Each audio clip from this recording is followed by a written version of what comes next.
सो बच्चों हम लोग इकोनॉमिक्स के स्टूडेंट हैं एंड हम सबको पता है कि डिमांड वर्ड हमने बहुत बार सुना है। यानी कि अगर आप लोग 11th क्लास पढ़ा है जो कि ऑब्वियसली पढ़ा है तो वहां पर आप लोग डिमांड वर्ड को सुना होगा एंड काफी ज्यादा कॉमन आपको लग रहा होगा कि डिमांड मतलब बच्चा जो कंज्यूमर है किसी गुड्स एंड सर्विसेज की डिमांड अगर कर रहा है इकोनॉमी के अंदर रह करके तो उसको डिमांड बोला जाता है। बट जब हम मैक्रो इकोनॉमिक्स में आते हैं और हम बात करते हैं कि यार हम यहाँ पे अब इंडिविजुअल डेटा नहीं पढ़ेंगे और हम पढ़ेंगे बहुत सारा एग्रीगेट डेटा यानी द होल इकोनॉमी के बारे में। तो आज इस सेशन में बहुत इंपॉर्टेंट डिस्कशन हम करने वाले हैं एंड हम बात करने वाले कि पूरी इकोनॉमी की जो ओवरऑल डिमांड है वो कैसे फाइंड आउट की जाती है या ओवरऑल डिमांड जो है वो कितनी सेक्टर्स में क्लासिफाइड होती है।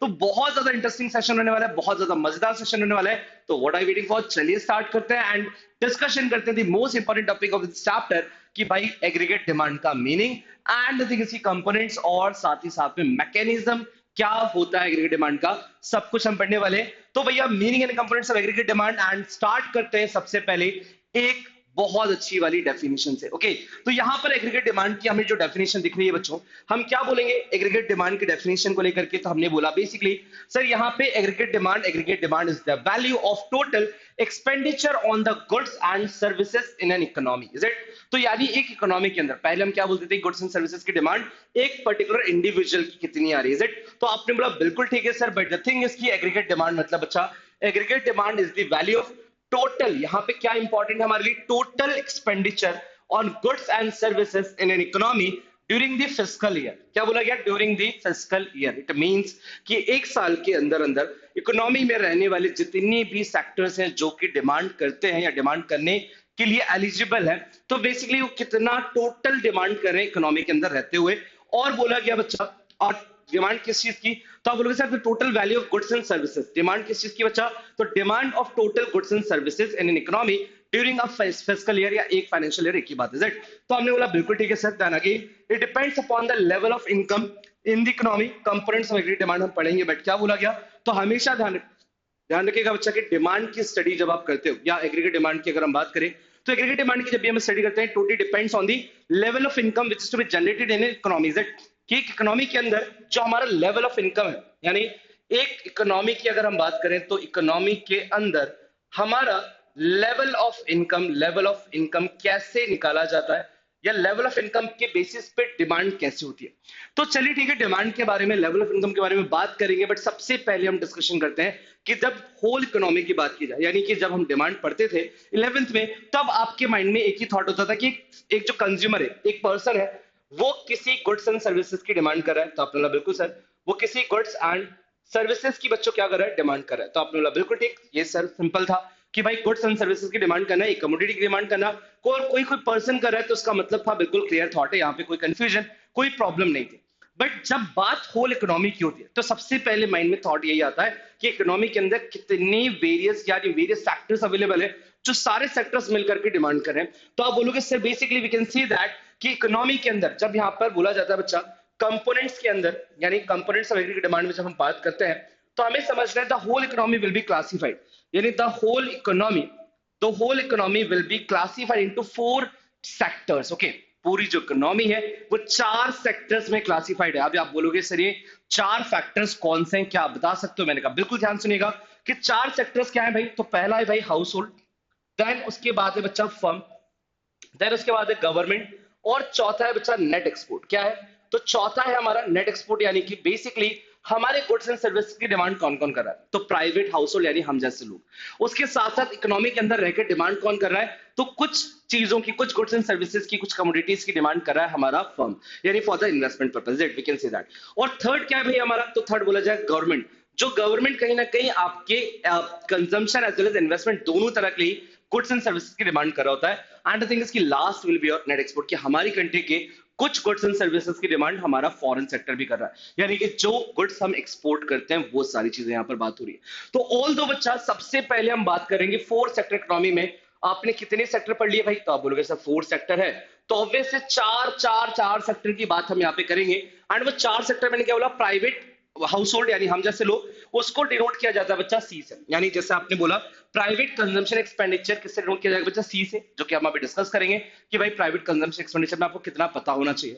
देन उसके बाद बच्चा हमारा फर्म का जो गुड्स एंड सर्विसेज वो डिमांड करता है फर्म, जो क्यों डिमांड करता है भाई, तो वो इन्वेस्टमेंट के लिए करता है। तो हमेशा ध्यान रखिएगा कि जो फर्म की गुड्स एंड सर्विसेज की डिमांड है उसको किससे डिनोट किया जाएगा, उसको आई से डिनोट किया जाएगा, यानी कि इन्वेस्टमेंट से। एंड उसके बाद बच्चा गवर्नमेंट को जी से, एंड फिर हमने बोला एक्स माइनस एम, और X minus M for the net export. तो भैया एक्स माइनस एम क्यों करते हैं, डिनोट क्या होता है, इसके बारे में हम डिटेल में बात करेंगे। तो चलिए पहले यहाँ पे डिस्कशन करते हैं कि भाई प्राइवेट कंजम्पशन एक्सपेंडिचर क्या है। तो ऑल दो बोला जाता है इकोनॉमी के अंदर जब हम जैसे लोगों की बात होती है, तो इट मींस क्या होता है, हम लोग गुड्स एंड सर्विसेज की डिमांड क्यों करते हैं। तो एक हाउस होल्ड, एक private household goods and services की डिमांड क्यों करेगा, तो भाई private household goods and services की डिमांड करेगा for the consumption purpose. For the consumption purpose it means कि भैया it refers to the total expenditure to be incurred by all household on the purchase of goods and services such as food, clothing and housing. It is determined by the level of person disposable income in the economy. तो आप सबको बताया personal disposal income का मतलब क्या है, कि एक इंसान जो पैसा कमाता है उसका कितना पोर्शन वो अपने कंजम्पशन के लिए खर्च करता है। This is considered as an example of personal disposal income. Okay, so personal disposal income को यहाँ पे आइडेंटिफाई किया जा रहा है बच्चा, और बोला जा रहा है कि भाई प्राइवेट कंजम्पशन एक्सपेंडिचर का मतलब क्या है, कि जो इकोनॉमी के अंदर हाउस होल्ड है, यानी हम जैसे लोग प्राइवेट पर्सन है, एंड हम गुड्स एंड सर्विसेज की कितनी डिमांड कर रहे हैं, इसके बारे में यहां पर बात हो रही है। और it is denoted by this C, and this is the first sector of the, हम बोल सकते हैं बच्चा, of the whole economy. Is it, जो पूरी इकोनॉमी को हम पढ़ते हैं, मैक्रो डेटा पढ़ते हैं, एग्रीगेट डेटा पढ़ते हैं, तो उसमें जो पहला सेक्टर कंसिडर हो रहा है वो पहला सेक्टर कौन सा है, तो आपने सर यहाँ पे पहला सेक्टर हमें देखने को मिल रहा है private consumption expenditure, and it is denoted by C. Now let's move forward towards the next sector which is to be known as बच्चा हमारा इन्वेस्टमेंट, यानी कि प्राइवेट इन्वेस्टमेंट एक्सपेंडिचर। तो भैया हमने क्या बोला, ये इसका मतलब क्या है बच्चा, फर्म। इसका मतलब क्या है, फर्म, यानी कि बेसिकली हमने बोला ऑर्गेनाइजेशन। यहाँ पे इसका मतलब क्या था भैया, तो पर्सन था, प्राइवेट पर्सन है ना, या पर्सन लिख देता हूं मैं, सिंपल सी बात है पर्सन। तो इसको हम डिनोट करेंगे पर्सन से। एंड द थिंग इज की हमने बोला यहाँ पर, now let's talk about the भैया इन्वेस्टमेंट एक्सपेंडिचर क्या होते हैं। तो प्राइवेट इन्वेस्टमेंट एक्सपेंडिचर क्या होता है, चलिए इसके बारे में बात करते हैं। अब क्या हुआ, तो आपने बोला sir it refers to the planned expenditure by private entrepreneurs on creation of new capital such as machine and building. It is determined by the market rate of interest. तो ऑल दो अब हमारा जब ऑर्गेनाइजेशन की हमने बात करी, तो ऑर्गेनाइजेशन गुड्स एंड सर्विस की डिमांड क्यों करेगा भाई, तो आप बोलोगे सर ऑर्गेनाइजेशन यानी कि एक फर्म गुड्स एंड सर्विस की डिमांड करेगा just because he wanted to, या they wanted to make some investment for producing, यानी for performing the producing activities. कि एक प्रोडक्शन एक्टिविटी को परफॉर्म करने के लिए उनको बहुत सारी मशीन चाहिए होगी, उनको बहुत सारा बिल्डिंग चाहिए होगा, उनको बहुत सारा लैंड चाहिए होगा। तो something like that we can say that कि यस ये एक रीजन हो सकते हैं जिसकी वजह से हमारी फर्म को ऐसे गुड्स चाहिए होते हैं जिसको हम बोल सकते हैं भैया एसेट। इज इट, तो एसेट में जो पैसा लगाया वो हमारे यहाँ पे कंसिडर हो गया भैया प्राइवेट इन्वेस्टमेंट एक्सपेंडिचर, यानी इट इज डिनोटेड बाय आई। ये क्या हो गया भाई, ये हमारा आई हो गया। ये ध्यान रखिएगा, दो सेक्टर की बात होगी। कितने सेक्टर पढ़ने थे, टोटल 4 सेक्टर थे, जिसमें से मैं आपको आगे जाके पढ़ाऊंगा कि हमारे सिलेबस के अकॉर्डिंग वो 2 सेक्टर ही कंसिडर किए जाते हैं, बट पढ़ना 4 होता है।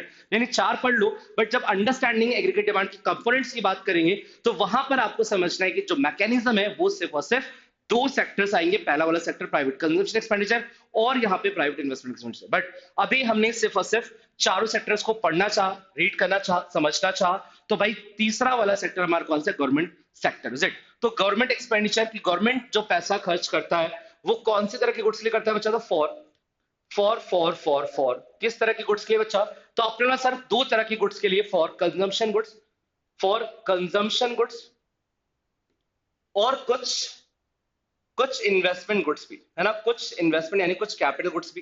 तो गवर्नमेंट के लिए दोनों गुड्स की रिक्वायरमेंट होती है। तो ऑल दो गवर्नमेंट एक्सपेंडिचर की अगर हम बात करें तो यहाँ पर वो सारे गुड्स एंड सर्विसेज की डिमांड हो रही है, क्योंकि गवर्नमेंट बहुत सारा कैपिटल गुड्स भी क्रिएट कर रहा होता है, एंड बहुत सारा रिक्वायर्ड होता है, उनको कहीं ना कहीं डिमांड कर रहा होता है कंजम्पशन गुड्स को भी। तो भाई basically for the social welfare activity, so basically we can say that कि भाई it refers to the government planned expenditure और the purchase of consumer and capital goods to fulfill the basic needs of the society such as education, transport and communication। तो भाई obviously government के ऊपर बहुत सारी responsibilities होती है, government को बहुत सारा काम करना होता है, इसके लिए गवर्नमेंट को दोनों तरह की गुड्स की बहुत ज्यादा रिक्वायरमेंट होती है।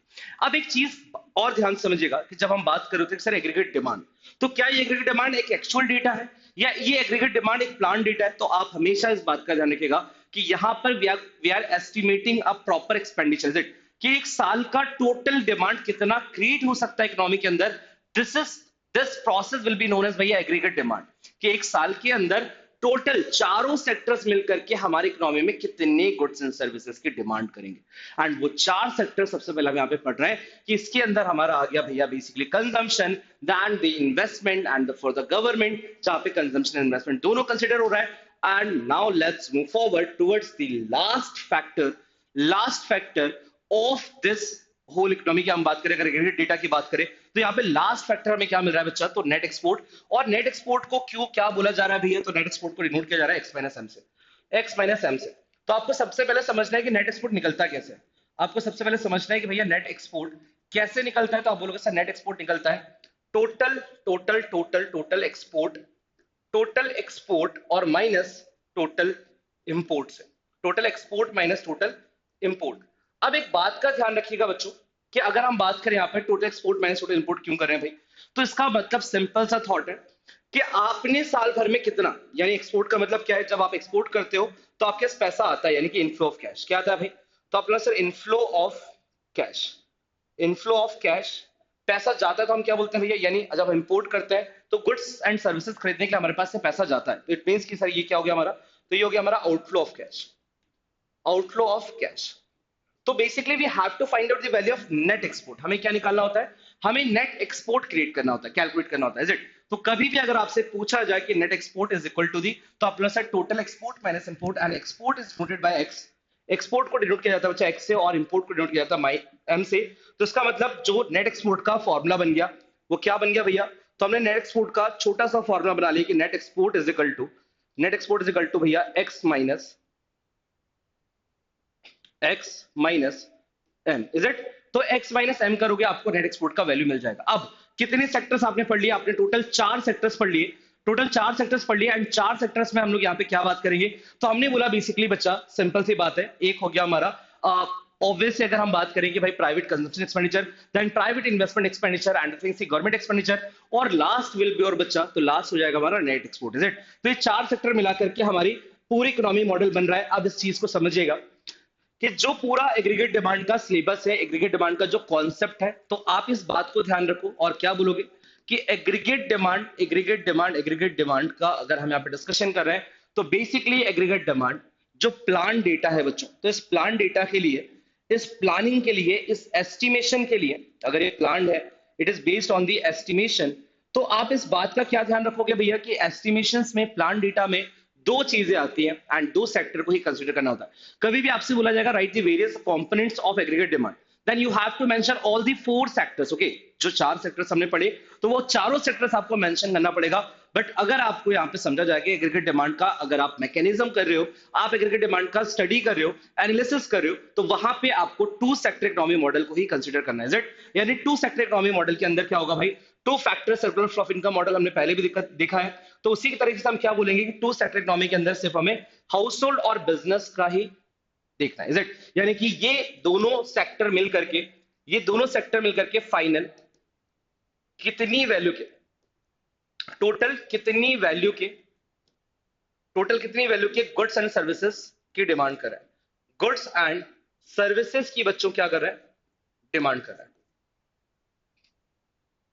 क्लियर है, तो आप लोग बिल्कुल ठीक है सर, इसमें कोई दिक्कत वाली बात नहीं है, प्रॉब्लम नहीं है। नेक्स्ट हम आगे बढ़े, ये ध्यान रखिएगा अगर एग्रीगेट डिमांड आपसे आ रहा है तो एग्रीगेट डिमांड इज कैलकुलेटेड या aggregate demand is noted bye ED.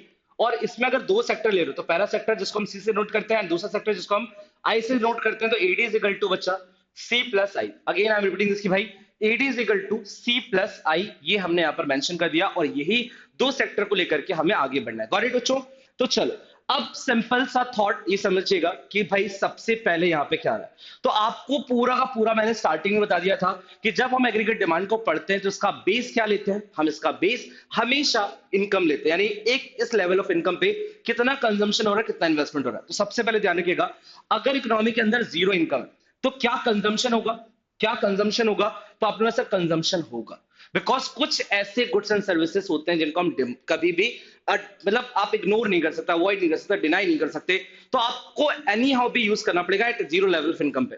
अगर मैं आज कुछ नहीं भी कमा रहा हूं तो भी कुछ बेसिक नीड्स वाली गुड्स जो है ना वो मैं यूज कर रहा हूं, मुझे खाना तो खाना है, मुझे पेट तो भरना है भाई, मुझे कपड़े तो पहनने, तो ऑल तो हम क्या बोलेंगे भाई कि जीरो लेवल ऑफ इनकम पे जो कंजम्पशन किया जाता है ना उसको बोला जाता है बच्चा सी बार। एंड सी बार को पूरा अगर हम समझे तो हम क्या बोलेंगे, C bar is known also known as for autonomous, autonomous consumption. क्या बोलेंगे भाई, ऑटोनोमस कंजम्पशन। कभी भी आपसे पूछ लिया जाए कि भाई ऑटोनोमस कंजम्पशन का मतलब क्या होता है, तो आप बोलोगे sir zero level of income पे जो कंजम्पशन किया जाता है, it is to be denoted by C bar which is to be known as autonomous consumption. यानी कि भैया ये तो होगा, आप इसको नहीं हटा सकते, आप इसको कहीं से भी रिमूव नहीं कर सकते, ये बात ध्यान रखिएगा।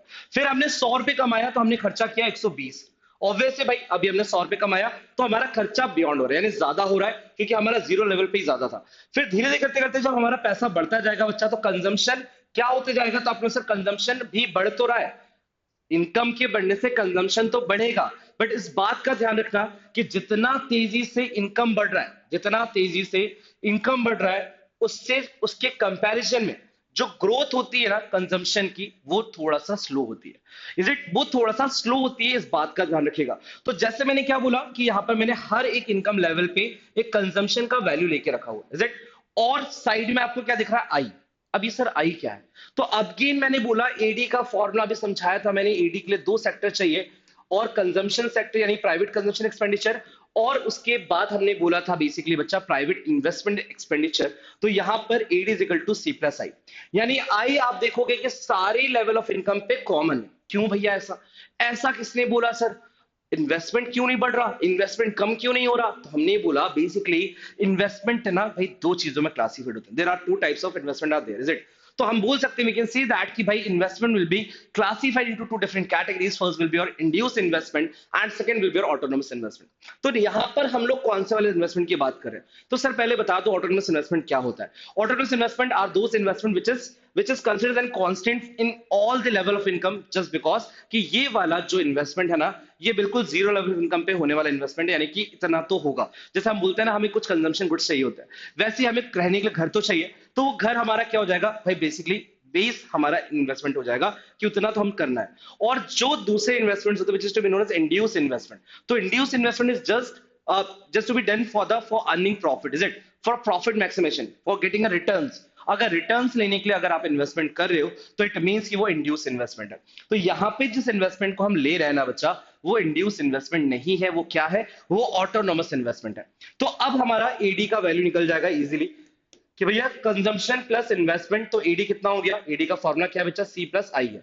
तो 40 प्लस 20 यानी 60, देन 120 प्लस 20 यानी कि 140, देन 200 प्लस 2 यानी 220, देन बच्चा 280 प्लस 20 यानी 300, एंड टू 360 प्लस 20 380, देन बच्चा हमने बोला 440 प्लस 20 460, और उसके बाद 520 प्लस 20 540, क्या हो जाएगा भैया 540, करेक्ट। तो ये हमारा एग्रीगेट डिमांड का वैल्यू निकल गया। अब अगर हमारा एग्रीगेट डिमांड का वैल्यू निकल गया है तो हमें अब क्या करना है, हमें क्या करना चाहिए, तो बेसिकली चलिए इसी शेड्यूल को हम लोग ग्राफ में प्लॉट करते हैं, और ग्राफ का भी जो थॉट होता है, ग्राफ को लेके भी जो कंफ्यूजन होता है एग्रीगेट डिमांड के, वो ग्राफ का भी कंफ्यूजन हम खत्म कर लेते हैं।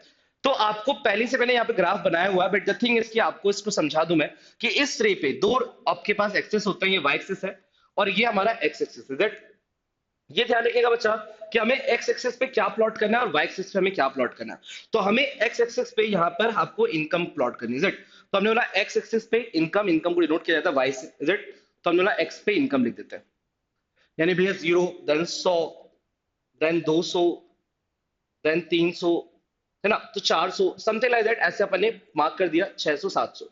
अब सिंपल सी बात है, ये जो दिख रहा है बच्चा यहाँ पे मैं आई लिख देता हूँ इसको, और ये हमारा कांस्टेंट है, ये आई है, ठीक है।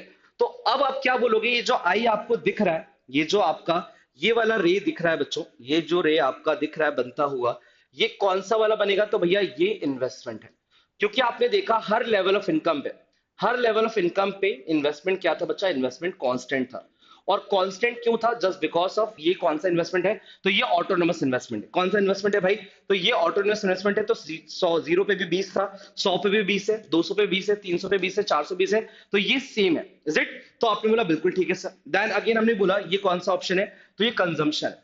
ये कौन सा ऑप्शन है भाई, तो आपने सर ये कंजम्पशन है। ये कौन सी रे बन रही है यहाँ पर, है ना, तो ऐसे नहीं बनाना है, बनेगा सीधा ही, बट मैं भी इसको समझाने के लिए बता रहा हूँ कि ये वाला कौन सा है भैया, तो ये कंजम्पशन है। और इसी का जस्ट पैरेलल चल रहा है बच्चों एडी, ये वाली जो रे है ये क्या है, ये एडी है। तो आपने देखा कि एडी और कंजम्पशन के बीच में एक पैरेलल लाइन खींच रही है। एंड बिल्कुल जो गैप है वो क्या है, सिमिलर है, पैरेलल तभी होगा। तो हमने बोला ये जो गैप है just because of investment, just because of investment ये वाला गैप क्रिएट हो रहा है। तो इसकी कुछ प्रॉपर्टीज हैं जो आप लोगों को फिर एनी हाउ भी पता होनी चाहिए कि हमारा इन्वेस्टमेंट का जो रे बनेगा ना, इन्वेस्टमेंट का जो आप एक्सेस बनाएंगे, वो आपको ध्यान रखना है कि वो आपका स्ट्रेट लाइन जाएगा। उसके बाद कंजम्पशन और एग्रीगेट डिमांड पैरेलल होंगे, और इसका रीजन अगर पूछ लिया जाएगा तो जस्ट बिकॉज ऑफ कि ये कौन सा इन्वेस्टमेंट है, ऑटोनोमस इन्वेस्टमेंट, इज इट। तो ये पूरा एग्रीगेट डिमांड का मैकेनिज्म था। आई होप आपको यहां तक का सारा थॉट क्लियर हो गया होगा। तो एग्रीगेट डिमांड में इससे बाहर चीजें आपको नहीं पूछेंगे, यहां तक चीजें आपने कर ली, इसका मतलब ये आपके लिए इंपॉर्टेंट है, इज इट। तो ऑल दो बच्चा यहां तक सारा थॉट क्लियर होना चाहिए। एंड इसी तरीके से अपकमिंग डेज में हम बहुत सारे इंपॉर्टेंट सेशन लेकर के आने वाले, जिसका पार्ट आपको रहना है, जस्ट बिकॉज कि आपको ये वाला कॉन्सेप्ट आपके boards as well as CUT examination दोनों में ही आपको हेल्प करेगा। और एक बात का ध्यान रखिएगा, मेरे पास बहुत सारी क्वेरीज, बहुत सारे कमेंट सेक्शंस में मेरे पास क्वेरीज आ रही थी कि सर हमें लाइव बैच ज्वाइन करना है, तो क्या हमारे लिए कुछ बेनिफिट्स हैं। तो बिल्कुल है भाई, ऑब्वियस है, सर आते हैं तो सर हमेशा बहुत सारे बेनिफिट्स की बात करते हैं आपके लिए भी। तो यहाँ पर ऑल दो ये क्लासेस तो हमारी चलती जाएंगी, बट अगर आप अपनी प्रिपरेशन को और एक्स्ट्रा ऑर्डिनरी बनाना चाहते हो, अगर आप अपनी प्रिपरेशन में यानी अपनी प्रिपरेशन करके लाइव क्लासेस के थ्रू अपना कॉन्फिडेंस और ज्यादा बूस्ट करना चाहते हो कि बहुत सारे कॉन्सेप्ट को डीप में एंड बहुत सारे प्रैक्टिस क्वेश्चंस, बहुत सारा डिस्कशन, टेलीग्राम पे ग्रुप, जो भी डाउट्स है हमारे डेली बेसिस पे 24/7। और साथ ही साथ बच्चा एक बात का और ध्यान रखना कि सर बहुत बहुत बहुत इंडिया बेस्ट टेस्ट सीरीज, ये सब कुछ आपको मिल सकता है अगर आप अभी अपने आप को एनरोल कर सकते हैं। एंड द थिंग इज कि एनरोल जब आप करोगे तो आपको एक कूपन कोड यूज करना है, BOOST, बूस्ट। क्योंकि हमारा सेंस क्या है, हमारा थॉट क्या है, हमारा थॉट है कि हम सर लाइव बैच के थ्रू अपनी कॉन्फिडेंस को बूस्ट करना चाहते हैं। तो आज ही बूस्ट कोड को अप्लाई करके आप अपने एनरोलमेंट में बहुत बहुत बहुत बहुत सारा डिस्काउंट ले सकते हो। तो व्हाट आई वेट फॉर, जल्दी से नेक्स्ट वीक से बैच स्टार्ट होने वाला है, तो अभी से एनरोल हो जाओ। और अगर इससे रिलेटेड कोई भी फर्दर क्वेरीज है तो डिस्क्रिप्शन में कॉन्टेक्ट नंबर अवेलेबल है, जिसके साथ आप टीम से आप कनेक्ट कर सकते हो, वो आपको अच्छे से सारी चीजें क्लियर कर देंगे। एंड इसके अलावा भी कोई भी फर्दर डाउट्स है तो आप कमेंट सेक्शन में जरूर लिखिएगा। बट सब चीजों से पहले फटाफट चैनल को सब्सक्राइब करो एंड अपने दोस्तों के साथ इस इंपॉर्टेंट सेशन को शेयर करो। ऑल दो इन्हीं सारी बातों के साथ we are going to conclude this session. मिलते हैं आप लोग के साथ बहुत जल्द नेक्स्ट सेशन में, नेक्स्ट बहुत सारे कॉन्सेप्ट्स एंड क्वेश्चंस के साथ। अभी के नहीं, thank you so much, take care, bye bye.